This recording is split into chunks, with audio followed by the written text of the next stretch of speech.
미국의 라이프웨이라는 크리스찬 출판사가 있어요. 우리 복음주의 출판사이기도 하고 교회에 많은 책들을 또 자료들을 이렇게 편집해서 나누는 그런 회사인데요. 그 출판사에서 설문조사 및 프로젝트를 통해 앞으로의 트렌드를 예측하는 내용의 글이 있어서 여러분과 나누기를 원합니다. 그 글의 주제는 2021년에 주목해야 할 4가지 교회 사역 동향이라는 글입니다. 정리하면 크게 4가지로 요약할 수 있는데요. 첫 번째는 올해 교회 출석률은 다소 불안정할 것이다. 그리고 두 번째로는 올해 더 적은 사역을 하게 될 것이다. 세 번째로 목회자들은 더 집중된 메시지를 설교할 것이다.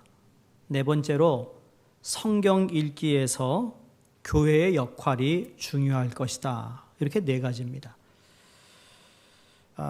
공감되는 내용이 있는 동시에 안타까운 마음이 드는 그런 내용이라고 생각합니다. 첫 번째 이 첫 2가지 트렌드는 참 받아들이고 싶지 않는 그런 내용이죠. 교인들이 교회를 출석하는 그 숫자가 불확실할 거다, 불안정하고, 그리고 두 번째로는 사역이 여전히 적을 것이다 라는 참 마음에 무거운 그러한 내용입니다. 근데 또 나머지 2가지는 뭔가 하면 정말 집중된 메시지를 전하게 될 것이고, 또 다른 건 성경을 읽어야 된다는, 그래서 교회가 어떻게 하면 하나님의 말씀을 읽게 하는 데에 우리가 포커스를 둬야 되는가라는 이야기예요. 저희 교회도 오래전부터 우리가 말씀을 읽는 훈련을 나름대로 해오고 있습니다. 그래서 여러분이 바이블 타임을 통해서 한 달 우리에게 주어진 말씀을 읽고 그리고 그 말씀을 묵상하는 훈련들을 우리가 하고 있죠. 물론 하나님의 말씀을 읽고 묵상한다는 것에 대한 간절함은 다 있을 겁니다. 그런데 그 간절한 마음이 있는 것과 또 실적으로 그것을 읽고 묵상한다는 것은 또 차이가 있는 것 같아요. 그럼에도 불구하고 여러분, 성경을 가까이 하는 것, 성경을 읽어야 하는 것은 옵션이 아니라는 것을 다시 말씀드리고 싶습니다. 왜냐하면 여러분, 성경을 읽고 안 읽고는 내가 살고 죽고의 문제이기 때문입니다. 코비드19로 교회들이 큰 어려움을 겪고 있는 것이 사실입니다.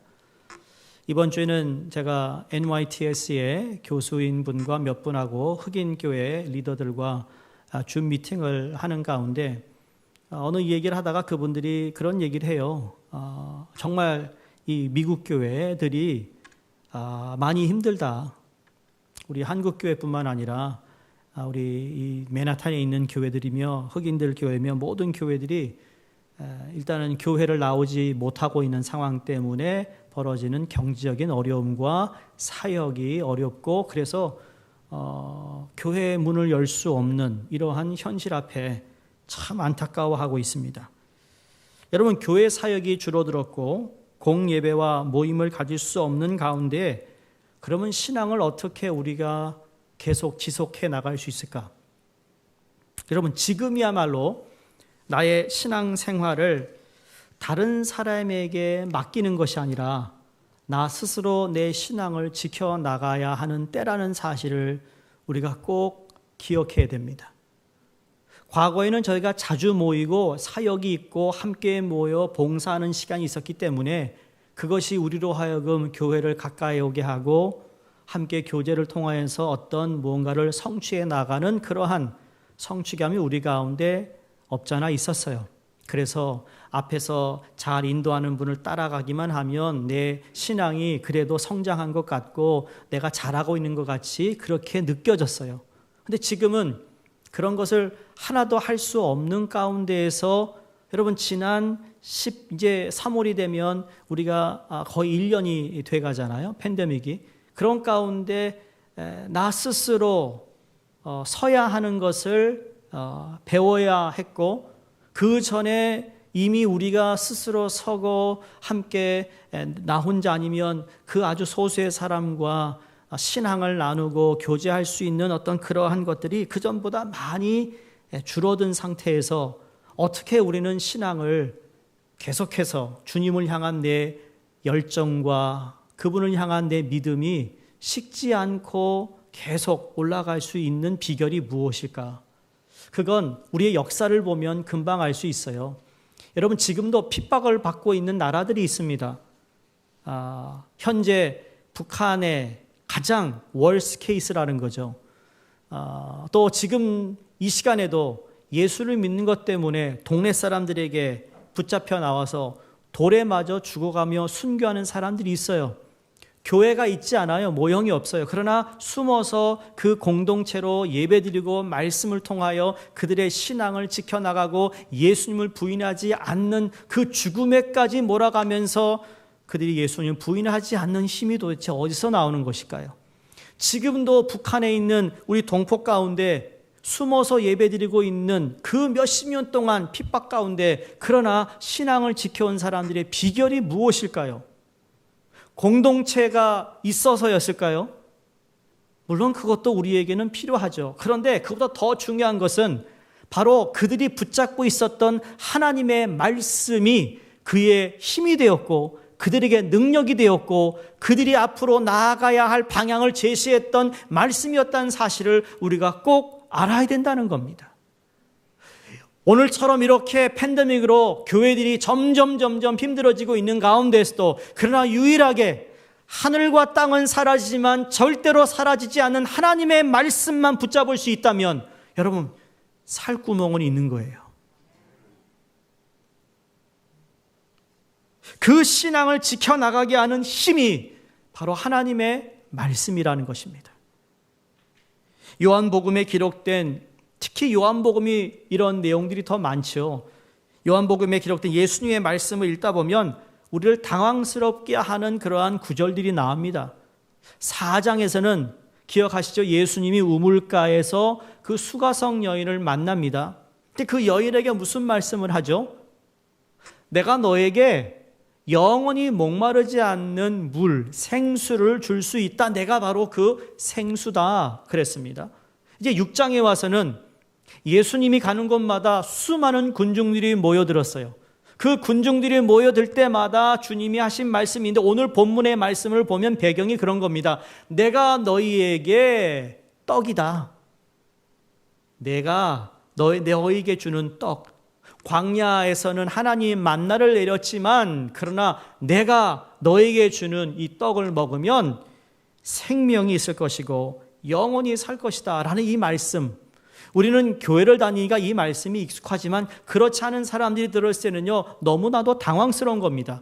아니 본인이 생수라니 내가 떡이라니 이게 이해가 되지 않는 부분일 수가 있다라는 거죠. 왜냐하면 생수나 떡처럼 쟁반을 담을 수 있는 어떤 물질이 아니기 때문이에요.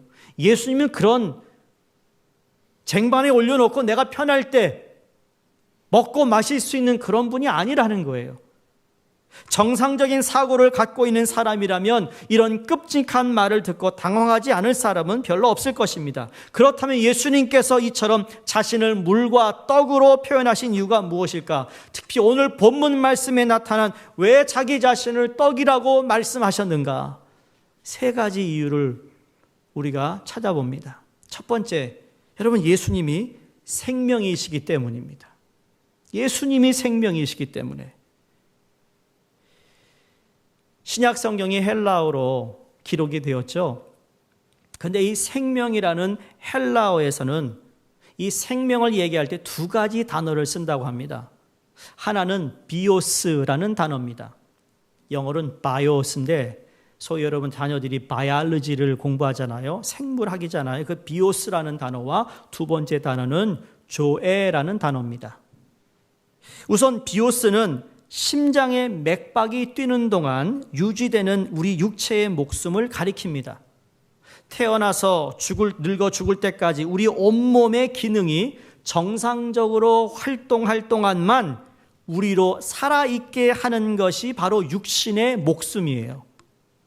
이 목숨을 잃지 않으려면 여러분 사람이 1년에 1톤 이상의 물과 음식을 먹어야 된다고 합니다.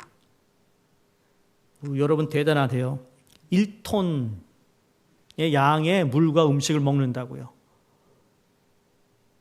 이런 의미에서 우리가 먹는 밥은 우리 육신의 생명과 연결되어 있어요. 또 우리가 마시는 물 역시 육신의 생명과 연결되어 있습니다.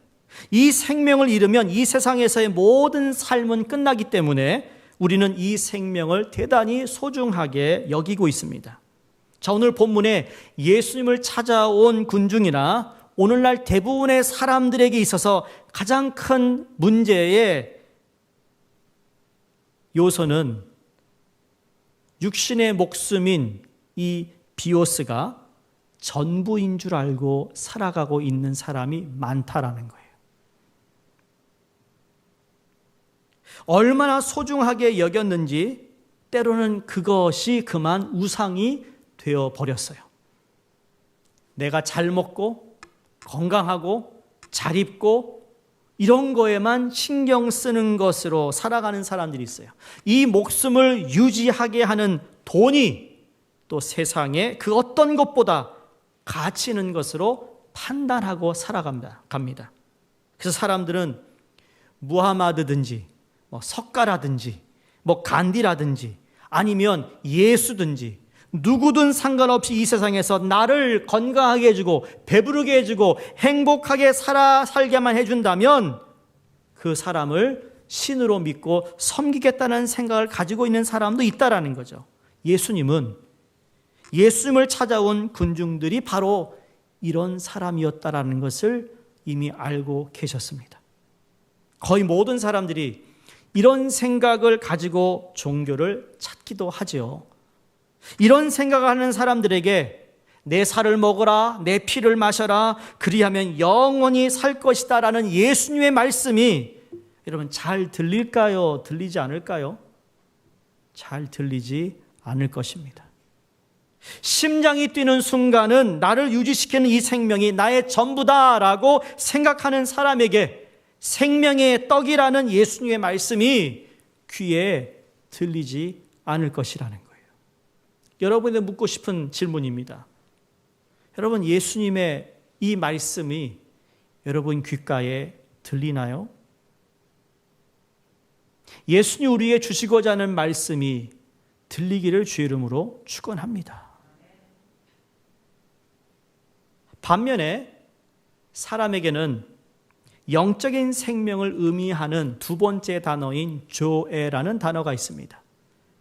이 조에라는 단어는 요한복음에만 36번이나 반복적으로 나옵니다. 그러니까 쉽게 조에는 영적인 생명을 뜻합니다. 자, 영적인 생명은 이중적인 의미를 가지고 있는데 첫 번째 하나는 뭐냐면 생명의 원천이 되는 하나님과 교제하면서 그분과 화목하고 그분과의 교제 그 자체가 조에라고 설명합니다. 하나는 그냥 생물학적인 생명, 비오스라면 조에라는 것은 하나님과 화목하고 하나님과 교제하는 그 삶으로 말미암아 주어지는 생명, 영원한 생명을 말하는 거예요.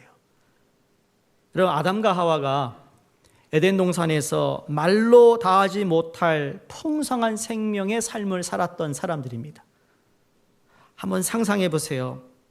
세상의 창조자이시고 생명의 원천이신 하나님과 항상 함께 교제하고 있었다고 한번 생각해 보세요. 거기는 눈물도 없어요. 아픔도 없어요. 내가 뭐 먹고 살까 걱정도 안 해도 돼요. 예? 그냥 하나님과 눈을 뜨면 하나님의 음성을 들을 수 있고 해가 지고 서늘해지는 시간이면 하나님께서 자기들을 다시 찾아오시는 소리를 들을 수 있으며 그 소리를 들을 때마다 어린아이처럼 달려가서 그분의 품에 안기는 이 행복을 누리는 삶, 이게 바로 소위 말하는 낙원의 삶이라고 우리는 표현합니다. 이게 천국의 삶이에요. 가고 싶지 않으세요? 아직 미련이 있으신가 봐.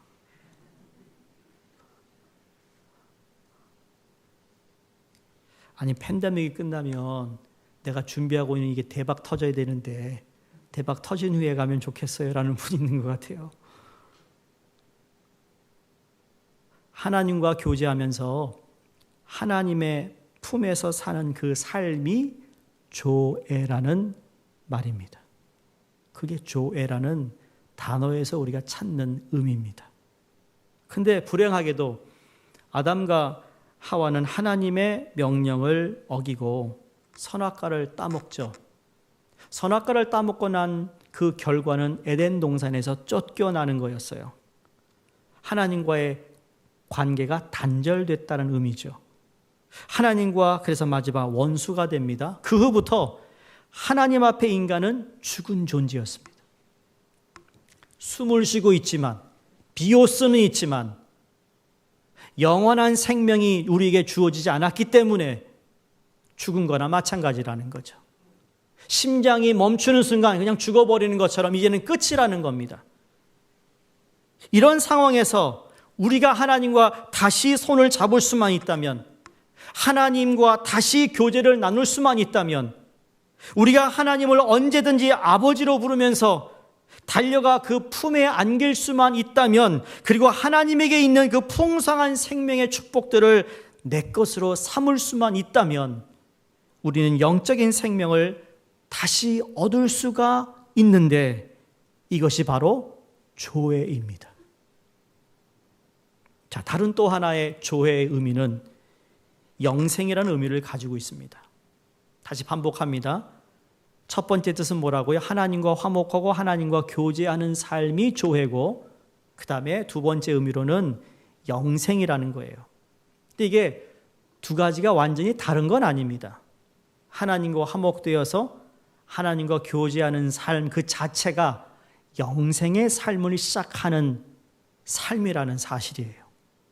내가 지금 이 땅에서 살고 있는 이 삶이 단지 심장이 뛰고 있어 사는 것이 아니라, 그것도 살아있는 표현 중에 하나지만, 그러나 이미 조회를 통하여 나는 영원한 삶을 주님을 통하여 오늘도 살아가고 있다는 사실입니다. 오늘 읽지 않았습니다만 6장 54절에 마지막 날에 내가 그를 다시 살리리니, 너의 비오스는 죽었지만 그러나 너의 삶의 영원한 삶은 내가 보장한다는 말씀입니다. 할렐루야. 하나님과 영원히 사는 생명을 주시겠다는 말씀이에요. 58절에도 이 떡을 먹는 자가 영원히 살리라 라는 말씀도 영원히 죽지 않고 주님과 더불어 산다는 뜻에서 이 영생을 일컬어 조회라고 말한다는 겁니다. 이처럼 죄와 허물로 죽은 우리가 생명 되신 하나님께 나아갈 수 있는 길은 예수 그리스도밖에 없습니다. 예수님만이 우리를 하나님과 화목시킬 수 있습니다. 육신의 생명을 위해서 날마다 밥을 먹고 물을 마셔야 하듯이 영원히 사는 생명을 누리려면 하나님과 다시 화목하고 하나님과 교제해야 되리라 믿습니다. 이것을 위해서 우리는 순간순간 예수님을 찾고 또 찾아야 하는 것이죠. 이 말씀을 준비하면서 솔직히 저희가 1월 달에 저 R.E. Re라는 시리즈 설교를 준비하는 가운데 제가 이 말씀이 너무 제 마음에 와 닿고, 그래서 오늘 이 말씀을 여러분과 나누는 거예요. 저 다시 회복하자, 다시 돌아가자, 다시 하나님이 새롭게 하심에 우리가 기대를 거는 그런 설교를 준비하는 가운데 이 말씀이 너무너무 저에게 마치 제 마음을 퉁 하고 치는 것처럼 좀 강하게 제게 와서, 특히 이사야서에 보시면 이런 대목이 나옵니다. 31장 4절에 큰 사자나 젊은 사자가 자기의 먹이를 움키고 으르렁거릴 때에, 여기 으르렁거리다라는 이 대목이 참 너무나도 인상적이었던 것 같아요. 이 단어는 으르렁거리다라는 것도 문맥상 사자가 싸우려고, 달려들려고, 분노하여 그렇게 으르렁거렸다는 것이 아니에요. 여기 으르렁거렸다라는 것은 순간적 기쁨이 터져 나왔다라는 점을 표현하고 있습니다. 여러분 집에서 애완견을 기르는 분이 있으세요? 아니면 여러분이 아마 종종 TV나 아니면 누구를 통해 들은 분도 있을 겁니다. 개를 키우다 보면 여러분 저도 기억해요. 어렸을 때 저희 집에 개를 키웠는데 참 귀하게 우리 옛날에는 갈비 같은 걸 제대로 못 먹었잖아요. 근데 갈비를 먹으면 그때는 그냥 다 발라 먹잖아요. 그렇죠? 그리고 그 남은 뼈다귀를 어떡하죠? 절대로 안 버립니다. 왜? 개 갖다 줘야 돼. 개가 너무 좋아해요. 그래서 개한테 주면 어떻습니까? 개가 좋아가지고 그거를 막 그냥 하루 이틀 하여간 그걸 가지고 너무너무 좋아합니다. 근데 너무너무 좋아하는데 때로는 이 녀석이 그걸 가지고 보면서 입에 딱 물고는 그런 소리도 냅니다. 근데 얘가 싸우려고 소리 나는 게 아니라 이게 너무 좋은 거예요. 너무 좋아가지고 어쩔 줄 몰라서 소리를 낸다는 거죠. 근데 이게 개만 그런 게 아니더라고요. 사람도 그래요. 사람도. 여러분 고기 좋아하세요? 오늘 한아름이 많이 바쁠 것 같아. 제가 이 설교해서. 여러분 고기를 쌈에 딱 넣고 쌈장을 넣고 여러분 좋아하는 무채나 넣어가지고요. 예? 사람이 가장 기쁠 때가 언제냐면 요게 입에 들어갈 때라는 거예요. 왜 그러냐면 이거를 입을 가장 크게 벌려서 음식을 넣을 때가 사람이 가장 해피하대요. 연구한 겁니다. 그래서 햄버거도 원래 커야 돼요. 햄버거 먹으려면 옛날 빅맥, 옛날 와퍼는 얼마나 컸는지 몰라요. 요새는 너무 작아졌어요. 행복감이 덜해. 근데 우리 한국 음식, 고기를 싸서 먹을 때 여러분 그 고기 육즙에 쌈장에 그 달고 시큼한 무채에 배고프세요? 그게 싹 들어가서 씹으면 그때 퍼져 나오는 입술에 닿는 그게 최고래요, 최고. 그때 여러분 어떻게 먹습니까? 아무렇지도 거 드세요? 아니요. 감정 표현이 나옵니다. 너무 맛있어요. 우리 둘째 아이는 밥 먹을 때마다 맛있는 거 소리를 낼 정도로. 근데 소리만 내지 않습니다. 눈이 달라져요. 눈이 커져요. 이게 뭐냐면 오늘 이사야가 표현하고 있는 으르렁인데 이 으르렁이라는 단어가 히브리 단어가 하가라는 단어이더라고요. 근데 하가라는 단어를 자세히 살펴보면 이 하가라는 단어는 말씀을 읽고 묵상할 때 쓰여진 단어였다라는 거죠. 특히 구약에서 무슨 말씀을 드리는가? 여러분 우리가 잘 아는 시편 1편이 뭐죠? 복 있는 사람은입니다. 복 있는 사람은 뭐라고 그러죠? 주의 율법을 주야로 묵상해. 왜? 그 율법이 너무 즐겁다라는 거죠. 여러분 음식을 먹었을 때 그 기쁨, 그 뭐라 할까요? 표현할 수 없는 만족감, 그 음식을 음미하는 그러한 느낌, 감정, 이것이 바로 말씀을 묵상하는 그 묵상의 단어인 하가라는 뜻이에요.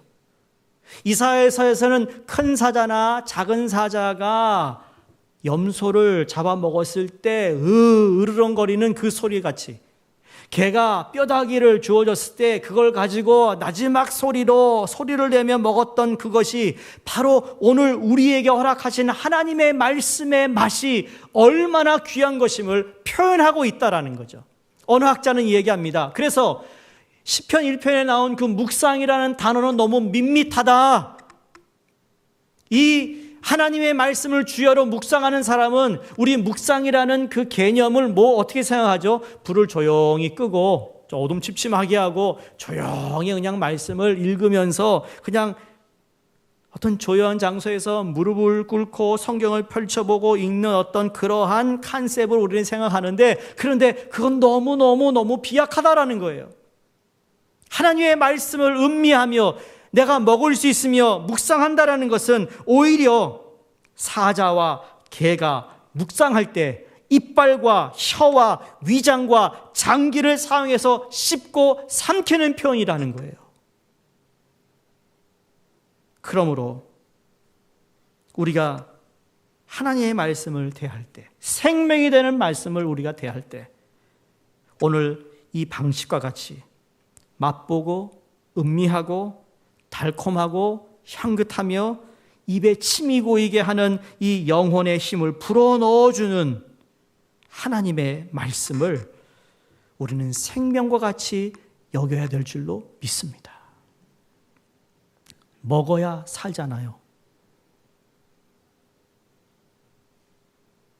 여러분 1톤의 양을 먹는다고요. 그게 여러분 1년 동안 여러분을 지탱시켰던 힘이에요.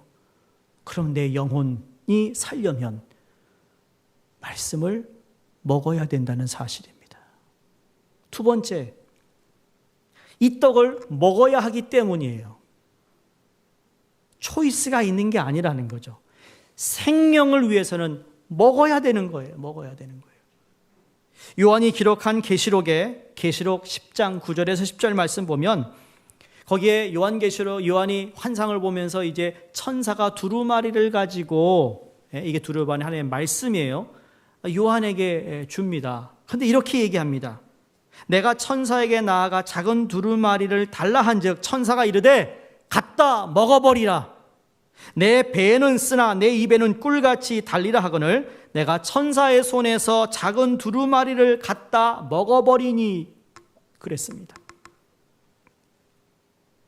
천사에게 가서 요한이 나에게 그 책을 주세요 그랬어요. 천사가 그 책을 넘겨주면서 여기 있다. 근데 먹어라. 그 책을 먹어라 라고 말합니다. 주로 우리는 성경을 이야기할 때 성경을 우리가 읽습니다, 묵상합니다, 연구합니다, 말씀을 암송합니다라는 표현을 사용하는데 당연히 그래야죠. 읽어야죠. 공부해야죠. 묵상해야죠. 암기해야죠. 해야 되는 겁니다. 그런데 이것은 다 한마디로 이것을 표현한다면 그것은 우리가 먹기 위해서 읽는 것이고, 먹기 위해서 공부하는 것이고, 먹기 위해서 묵상하는 것이고, 먹기 위해서 암송하는 것이라는 거예요.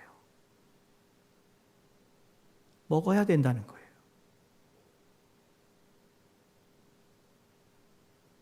이 요한계시록에 나온 이 표현을 어떤 학자는 이렇게 표현합니다. 두루마리에 천사가 읽어주고 있는 상황에서 요한이 요한계시록에 다 적었잖아요. 적기 시작하는 겁니다. 두루마리에 있는 것을 읽는데 적기 시작하는데 천사가 그러는 거예요. 그만 적어라. 적지 말고 먹어라. 여러분 설교 노트 적는 분들 계시잖아요. 잘하는 겁니다. 기억에 남아야 되니까. 근데 그걸 적는 만큼 우리는 먹어야 되는 거예요.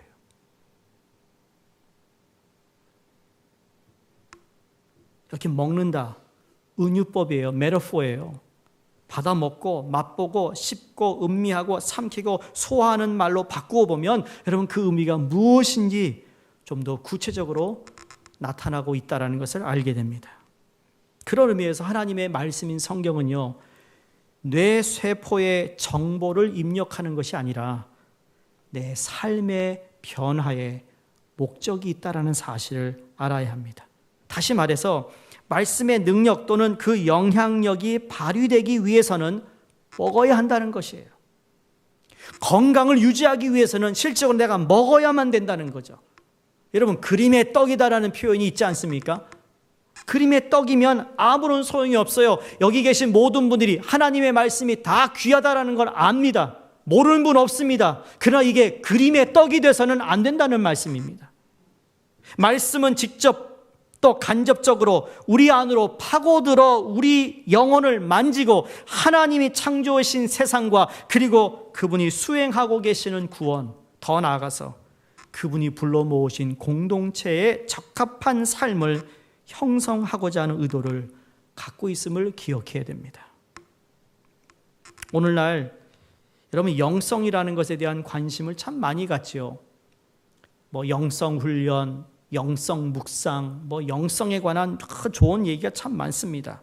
그런데 안타까운 건 뭔지 아세요? 그런 영성을 위한 행위나 모임에는 관심을 갖고 있는데 진정으로 우리에게 영성에 직접적인 어떤 영향을 줄 수 있는, 우리를 살찌우게 하는 성경에 대해서는 그만큼 관심을 갖지 않고 있다라는 거예요. 요새 너무 힘들어요. 기도가 안 돼요. 말씀 안 읽혀요. 여러분 그런 얘기 하시잖아요. 충분히 이해합니다. 그런 만큼 내가 더 하나님의 말씀, 정말 기본적인 것으로 내가 그 말씀을 먹겠다라는 마음으로 주님의 말씀을 우리가 펴서 한 절이라도 내가 쉽고 음미할 수만 있다면 여러분 그것이 우리의 영혼을 살찌우게 하는 줄로 믿습니다. 그런 의미에서 여러분의 현재 영혼의 상태가 어떠하세요? 위태로우세요? 힘드세요? 초조하세요? 불안정해요? 그런 마음이 드시는 분일수록 하나님의 말씀을 꼭 먹을 수 있기를 주의 이름으로 축원합니다. 한 가지 팁을 드릴게요. 여러분 성령이 일하시는 제일 중요한 장이 있어요. 현장이 있어요. 성령이 언제 가장 중요한 장에서 역사하시는지 아십니까? 첫 번째는 성경이고 두 번째는 우리의 마음입니다. 하나님의 말씀은 하나님의 영으로 감동이 되어 그랬어요. Inspired by God. 하나님의 영으로 감동이, 저자들이 하나님의 영의 감동을 통하여 성경을 적어서, 이 성경은 성령으로 처음부터 끝까지 다 성령이 이 안에 이 모든 말씀을 적었다는 말씀이에요. 여러분 성령이 어디로 임하죠? 다락방에 성령이 임했는데 어디로 임했습니까? 우리 마음에 임했습니다. 마음이 뜨거워졌습니다. 그래서 두려웠던 마음이 사라지고 초조했던 마음이 사라지고 겁쟁이들이 성령을 받아 뛰쳐나가 예수 그리스도를 전하기 시작했습니다. 그런 의미에서 성령이 가장 일하시기 좋은 장소가 있다면 성경을 읽는 그 장소와 내 마음에 성령이 역사하셔서 우리의 삶을 완전히 바꾸시는 일을 하실 수 있는 이 두 가지의 장소를 우리가 생각한다면, 그래서 예수님이 말씀하신 것처럼 사람은 떡으로만 살 것이 아니요 하나님의 입으로부터 나오는 모든 말씀으로 살 것이라 하신 이 말씀을 우리가 기억할 수 있기를 주의 이름으로 축원합니다. 이 말씀을 내가 흡수해야 됩니다. 천사는 요한에게 하나님에 대한 정보를 전달하라고 지시하지 않았다라는 사실, 대신 하나님의 말씀을 흡수해서 말을 할 때 그가 사용하는 구문 속에서 그 말씀이 꾸밈없이 스스로를 표현할 수 있게 하라고 명령하고 있는 것입니다. 그것은 마치 우리가 건강하다면 우리가 먹는 음식이 무의식적으로 우리의 신경과 우리의 근육에 흡수되어서 말과 행동을 하게 되는 것과 같은 의미입니다. 그러므로 이 책을 먹어야겠다는 결단이 여러분이 있기를 주의 이름으로 부탁드립니다. 마지막 세 번째로는 영생이기 때문입니다. 영생. 비슷한 것 같죠? 예수님은 생명의 떡인데 그 생명의 떡을 먹었을 때 먹고 있는 우리는 영생이 우리에게 보장되어 있다는 거예요. 51절에 나는 하늘에서 내려온 살아있는 떡이니 사람이 이 떡을 먹으면 영생하리라. 내가 줄 떡은 곧 세상의 생명을 위한 내 살이니라. 우리에게 가장 중요한 것은 분명히 육신의 생명이 맞습니다. 생명이 중요합니다. 하나님을 알고 하나님과 동행하는 영적 생명, 하나님과 더불어 영원히 사는 영원한 생명, 여러분 이것보다 근데 귀한 것은 이 천하에 없습니다. 우리가 살아가는 비오스는 아주 중요하지만 그러나 조회만큼, 영원한 생명만큼 중요하지는 않다라는 거죠. 온 천하를 다 얻고도 가장 행복한 삶을 100년이나 살았다 하더라도 그 사람이 하나님과 화목하지 못했고 하나님과 교제하지 못했고 하나님과 더불어 영원히 사는 이 조애를 얻지 못했다면 그 사람은 참 불쌍한 사람이다라고 우리가 말하는 겁니다. 여러분, 병원의 중환자실에 가보시면 생명을 1시간 더 연장하기 위해 얼마나 피눈물 나는 몸부림을 치고 있는지 모릅니다. 그 환자를 살리기 위해서 모든 것을 동원해서 살려놓으려고 하지 않습니까? 어떤 사람은 1년간의 생명 연장을 위해서 서슴없이 자기가 가진 모든 것을 송두리째 포기하면서까지도 살아있으려고 하는 몸부림을 치고 있습니다. 우리가 육신의 생명을 가지고 이 세상에 사는 한 생명에 집착하는 이러한 모습은 너무나도 당연한 일일 것입니다. 당연히 그래야 됩니다. 그러나 육신의 생명이 끊어지면 모든 것이 다 없어지는 줄로 그렇게 생각하고 그렇게 알고 마지막 한순간이라도 그 생명을 붙들어 보려고 몸부림치며 떨고 있는 모습을 볼 때 보면 측은하고 안타까운 마음을 또 금할 수가 없어요. 왜 그렇죠? 영생을 모르기 때문입니다. 여러분, 영생을 아세요? 세계적으로 모든 젊은이들에게 우상과 같은 가수가 있었습니다. 마이클 잭슨 기억하세요? 마이클 잭슨이 나오면 여자애들은 그냥 울었대요. 여러분, 울어보셨어요? 가수 나와가지고? 엄청난 그런 인물이죠. 세상에 누릴 수 있는 모든 영화와 인기와 부를 누리며 살았던 사람입니다. 마이클 잭슨이요, 어느 순간 좀 삶이 좀 이상해졌다라는 걸 느낄 때 있었습니다. 근데 그가 그런 걸 선포했대요. 나는 150살까지 살 거라고. 150살까지 살기 위해서요, 그 옛날에 자기가 세균에 감염될까 봐 항상 마스크를 착용하고 다녔어요. 팬데믹도 아니었는데. 또 집에서나 밖에서나 얼마나 자주 손을 씻었는지 모른다고 합니다. 더 심한 건 자기가 젊어지기 위해서 매일 100% 농축 산소가 들어있는 튜브 속에 하루에도 몇 번이나 들어갔다 나왔다 했대요. 별일이죠? 150년 살려고. 정작 150년 살려고 말이에요. 만약에 누군가가 영원한 삶을 살기 위하여 네가 하루에 성경 한 절, 아니면 뭐 한 단어라도 읽고 묵상할 수만 있다면, 음미할 수 있다면 너는 보장된 영생을 살 수 있을 거라는, 여러분, 그 메시지를 누군가 전했다면 그 많은 부와 영화를 한꺼번에 다, 그걸 얼마나 낭비하고 살았습니까? 왜 그렇죠? 왜 그것을 이해하지 못했을까? 그건 딱 한 가지 똑같은 거예요. 그가 이토록 육신의 생명에 집착하는 이유는 바로 우리가 알고 있는 조회를 모르기 때문이에요. 조회의 생명을 모르는 사람은 비오스라는 목숨에 자신의 모든 것을 다 쏟으면서 매달릴 수밖에 없습니다. 요한복음 6장 35절에 예수께서 가라사대 내가 곧 생명의 떡이니 내게 오는 자는 결코 줄이지 아니할 터이요 나를 믿는 자는 영원히 목마르지 아니하리라. 믿으십니까? 예수님께로 와서 예수를 믿는 자, 그리고 주신 말씀을 생명의 떡으로 알고 그 떡을 먹는 자에게 영원한 생명을 주신다고 약속하고 있습니다. 매일 식탁에 앉아 음식을 먹고 먹은 음식이 우리의 삶의 에너지가 되고 삶을 이어가게 하듯이 우리 주님께서 여러분을 말씀의 식탁으로 매일매일 초대하고 있으십니다.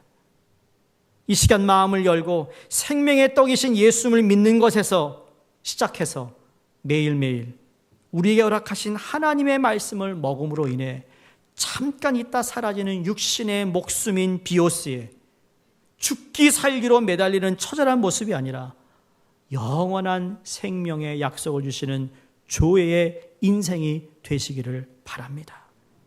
여러분, 여러분이 주님 앞에서 누구인가 정체성을 유지하고 싶으세요?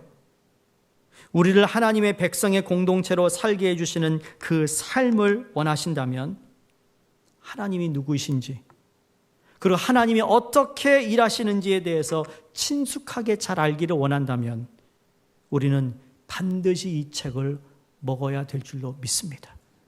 여러분이 앞으로 남은 우리의 삶이 어떻게 진행될지 모르는 가운데 정말 그 길을 찾기를 원한다면 내가 길이요 진리요 생명이 되시는 예수님의 이 말씀을 그 이전보다 더 많이 가까이 하시고 말씀을 먹음으로 말미암아 약속하신 놀라운 풍성한 축복의 자리가 마치 아담과 하와가 에덴 동산에서 하나님과 교제하고 거느렸던 그의 삶을 이 땅을 밟고 있는 우리의 삶 가운데서도 우리는 영원한 삶으로 이어지는 이 축복의 삶을 누리며 살아갈 수 있다라는 확인이 되고 또 확인될 때마다 죄 많은 이 세상은 내가 살 곳이 아니요 늘 하나님께서 허락하시는 영원한 곳에 내 마음을 두고 거기에 초점을 두고 살아가는, 그래서 내 아픔과 고통을 그냥 도피하기 위한 하늘나라가 아니라 이 역시도 이 모든 것을 다스리시는 하나님과 내가 화목하고 교제하는 사람으로서 우리는 넉넉히 이기는 능력과 삶이 주어진다는 사실을 기억하시며 다시 부탁드립니다. 오늘부터라도 이 말씀을 먹으실 수 있기를 간절히 축원드립니다.